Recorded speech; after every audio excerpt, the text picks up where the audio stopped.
Mga TikTokers, mga YouTubers at Facebookers at Instagrammers. Kiko Pangilinan, dito sa Hello Pagkain Tips. Ang susunod natin pag-uusapan at gagamitin ay yung tinatawag na luyang dilaw.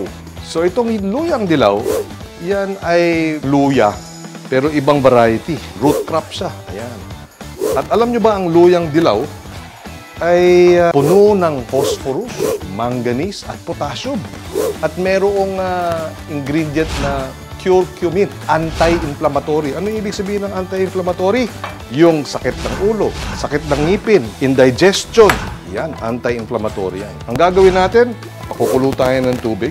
Pag ako sumasakit ang tiyan dahil siguro may nakain or parang indigestion, itong luyang dilaw na parang salabat. Yan ang iniinom ko. Mabilis pa sa alas 4, nawawala yung sakit ng tiyan.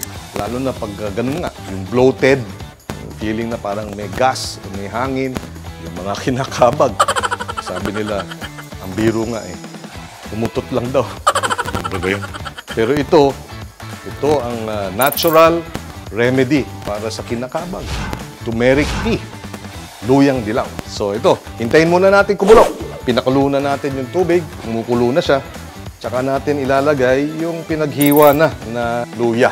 Ilalagay natin at pakukuluan natin ng 3 to 5 minutes. Kukulay siya, magiging kulay orange. Halos yellowish orange ang kulay niya. Alam nyo ba, yung doktor ko, 3 times a day, turmeric pills, pinainom sa akin. At garlic pills. All natural din. Ang epekto nito, yun na nga, anti-inflammatory. At siyempre, yung pati sa mga fatty liver, yung turmeric. Ayan. So, ayan na siya. Kumukulo na. Patayin muna natin yung apoy. Palamigin natin ng kaunti. At siyempre, honey. Oh, laging mayroong honey. Baka magselos na si Sharon doon Kasi lagi akong may honey. Natural honey nga lang. Pero siyempre, walang tatalo sa akin. Sweetheart. O, di ba?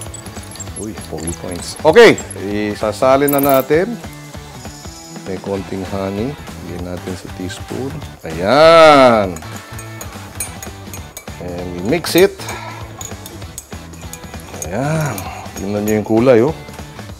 Talagang luyang dilaw. Healthy. Pampalakas ng immunity. Pati sa ubo. Diba yung salabat? Ayan, ito. Luyang dilaw. Okay.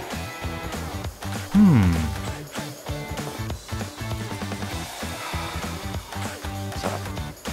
Nararamdaman mo talaga yung epekto niya doon sa lalamunan. At yun na nga.